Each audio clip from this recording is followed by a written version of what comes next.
महाराष्ट्राची माफी उद्धव ठाकरेंनी मागितली पाहिजे, कारण महाराष्ट्र जो आज जडतो आहे याला एक आणि एकमेव व्यक्ती दोषी आहे, ते म्हणजे उद्धव ठाकरे. मराठा समाजाच्या आरक्षणाचे मारेकरी खऱ्या अर्थाने तुम्ही आहात. आमचं सरकार आल्यानंतर आम्ही त्यांच्या वकिलांमध्ये कुठेही फरक केलेला नव्हता. मराठा आरक्षण मिळणार की नाही हे अद्याप स्पष्ट झालेलं नसलं तरी मराठा आरक्षणावरून महाराष्ट्राच्या राजकारणात एकमेकांना टार्गेट करण्याचा प्रकार राजकीय नेत्यांकडून सुरू झालाय. यामध्ये सर्वाधिक टार्गेटवर आहेत उद्धव ठाकरे आणि देवेंद्र फडणवीस, त्यानंतर शरद पवार आणि एकनाथ शिंदे. शिवसेनेच्या उद्धव ठाकरे गटाकडून उपमुख्यमंत्री व गृहमंत्री असलेल्या देवेंद्र फडणवीस यांना महाराष्ट्रातील अराजकतेसाठी कारणीभूत धरलंय आणि महाराष्ट्रात मराठा समाज आरक्षणाच्या मागणीसाठी रस्त्यावर उतरलेला असताना, आक्रमक झालेला असताना फडणवीस छत्तीसगडमध्ये निवडणुकीच्या प्रचारासाठी कसे काय जाऊ शकतात म्हणून उद्धव ठाकरे आणि संजय राऊत यांनी त्यांच्यावर जोरदार टीका केली आहे. मागच्या सरकारमध्ये ते सुद्धा होते आणि एक नीट लक्षात घ्या की ज्या वेळेला आमचं सरकार आलं त्याआधी सर्वोच्च न्यायालयात ही केस गेलेली होती. आमचं सरकार आल्यानंतर आम्ही त्यांच्या वकिलांमध्ये कुठेही फरक केलेला नव्हता. जे वकील आधीच्या सरकारने नेमले होते तेच ते नेमले होते. जी काय माहिती होती ती वेळेवर दिली गेलेली होती. पण साधी साधी गोष्ट आहे, नुसतं स्वतःचे कपडे झटकून चालणार नाही. आता तुम्ही बसलेला आहात, तुम्ही महाराजांची शपथ घेतलेली आहे, प्रश्न सोडवतात की नाही एवढं पहिले सांगा. ना गद्दारांची बाजू घेण्यासाठी, तोडगा काढण्यासाठी वेळ आहे, पण न्याय हक्कासाठी जे आत्महत्या करतायत, जे उपोषणाला बसतायत, आंदोलनं करतायत, त्यांच्यासाठी त्यांच्या प्रश्नावर तोडगा काढण्यासाठी वेळ नाही. ते आंदोलन चिघळलं असताना त्यांच्या पक्षाच्या प्रचारासाठी रायपूरला जात आहेत. त्यांच्याकडनं अपेक्षा काय करायची? ठाकरे आणि राऊतांचे बाण जिव्हारी लागल्याने आणि आरोपीच्या पिंजऱ्यात आपल्या नेत्याला ठेवल्यानं भाजपकडून देखील त्याला प्रत्युत्तर देण्यास सुरुवात झाली. भाजपच्या अधिकृत एक्स हँडलवरून उद्धव ठाकरेंच्या फडणवीस यांच्यावरील टीकेनंतर ठाकरेंना लक्ष करण्यात आलं. तसंच भाजपाचे प्रदेशाध्यक्ष चंद्रशेखर बावनकुळे यांनी उद्धव ठाकरे हेच मराठा आरक्षणाचे मारेकरी असल्याची टीका केली आहे. जरांगे पाटलांचं मत काय मला माहिती नाही, पण महाराष्ट्राच्या 13 कोटी जनतेला हे माहिती आहे की मराठा आरक्षणाची नेमकी सुरुवात आणि मराठा आरक्षण देण्याचं काम देवेंद्र फडणवीस साहेबांनीच केलं. मी त्या मंत्रिमंडळामध्ये होतो. मंत्रिमंडळामध्ये उपसमिती तयार करण्यात आली. मंत्रिमंडळाचा निर्णय विधानमंडळामध्ये कायदा पास केला. हायकोर्ट, सुप्रीम कोर्टमध्ये कायदा टिकवला.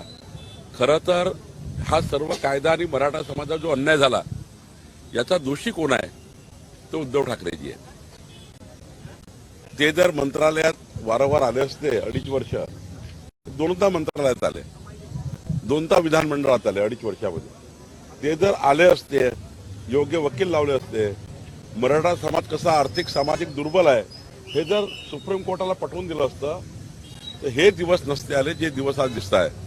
महाराष्ट्राची माफी उद्धव ठाकरेंनी मागितली पाहिजे, कारण महाराष्ट्र जो आज जडतो आहे याला एक आणि एकमेव व्यक्ती दोषी आहे, ते म्हणजे उद्धव ठाकरे.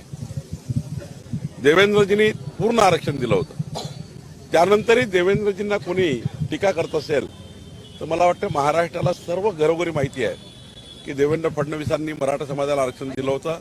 एकमेव 65 वर्षानंतर एक नेता आहे या महाराष्ट्राचा पहिला मुख्यमंत्री ज्याने आरक्षण दिलं होतं आणि ओबीसीचं आरक्षण कमी न करता दिलं होतं. त्यामुळे त्याच भूमिकेमध्ये पुढे गेलं पाहिजे. आणि देवेंद्रजी, आम्ही सारे लोक मराठा आरक्षणाच्या पाठीशी उभे आहे. जरांगीच्या आंदोलनालाही आम्ही उभे आहोत. पण या महाराष्ट्रात ज्या पद्धतीने जाळपोळ वगैरे सुरू आहे, इतर समाजाला मात्र त्रास होईल याची काळजी घेतली पाहिजे. सर्वांनी काळजी घेतली पाहिजे. उद्धव ठाकरेंना भाजपानं लक्ष केलेलं असताना महाराष्ट्राचे मुख्यमंत्री एकनाथ शिंदे यांनी देखील मराठा आरक्षणाचे मारेकरी उद्धव ठाकरेच असल्याचं ठासून सांगितलंय. मराठी बाण्यावर बोलणारे खरं म्हणजे मराठा आरक्षणवर बोलण्याचा त्यांना नैतिक अधिकार नाही. कारण मराठा समाजाबद्दल किती त्यांना संवेदना आहे ही मराठा समाजालाही माहीत आहे आणि आम्हालाही माहीत आहे. ज्या काळामध्ये देवेंद्रजी मुख्यमंत्री होते त्या काळात मराठा समाजाला आरक्षण दिलं. हायकोर्टामध्ये ते चॅलेंज झालं, पण ते टिकवण्याचं काम त्या काळामध्ये देवेंद्रजी आणि आम्ही केलं आणि सुप्रीम कोर्टामध्ये ते प्रकरण गेल्यानंतर त्यावेळेस मुख्यमंत्री कोण होतं, उपसमितीचे अध्यक्ष कोण होते, यांनी हे आरक्षण टिकवलं नाही. खरं म्हणजे मराठा समाजाच्या आरक्षणाचे मारेकरी खऱ्या अर्थाने तुम्ही आहात आणि म्हणून तुम्हाला मराठा समाजाच्या आरक्षणावर बोलण्याचा नैतिक अधिकार नाही. तुम्ही मराठा समाजाच्या महिलांच्या मूक मोर्चाला मुका मोर्चा म्हणून हिणवणारे, महिलांचा माता भगिनींचा अपमान करणारे कोण होते हे देखील सकल मराठा समाजाला माहीत आहे. आणि म्हणून जे मराठा समाजाचं आरक्षण घालवायला जबाबदार तुम्ही आहात आणि ते आम्ही आता मिळवण्याचा प्रयत्न करतोय. आम्ही त्यासाठी क्युरेटिव्ह पिटिशन दाखल केलेली आहे आणि त्यासाठी जस्टिस भोसले, गायकवाड, शिंदे कमिटी गठीत केली आहे. आयोगाला एम्पिरिकल डेटा गोळा करण्याचं काम युद्ध पातळीवर करण्याच्या सूचना दिलेल्या आहेत. त्यामुळे आम्ही प्रामाणिकपणे आमचं सरकार या मराठा समाजाला आरक्षण देण्यासाठी कटिबद्ध आहे आणि म्हणून या सर्व याला कारणीभूत जे आहेत मराठा समाजाचं आरक्षण गमवायला, त्यांनी बिलकुल मराठा समाजाच्या आरक्षणाबद्दल बोलण्याचा नैतिक अधिकार त्यांना उरलेला नाही. मराठा आरक्षण देण्यासाठी खरं तर सर्वांनी एकत्रित येऊन प्रयत्न व्हावेत अशी सर्वांचीच इच्छा असताना इथं मात्र एकमेकांवर टोलवाटोलवी करून जबाबदारीतून बाजूला होण्याचा प्रयत्न सुरू झालाय. आपल्याला या टोलवाटोलवीबद्दल काय वाटतं आणि एकमेकांवर आरोप करून मराठा समाजाला आरक्षण मिळेल का? तुम्हाला काय वाटतं ते व्हिडिओच्या खालील कमेंट बॉक्समध्ये जरूर लिहा आणि यूट्यूब व फेसबुकवर जिथं तुम्ही हा व्हिडिओ पाहत असाल तिथं फॉर द पीपल न्यूज चॅनलला सबस्क्राईब करा, लाईक व फॉलो जरूर करा.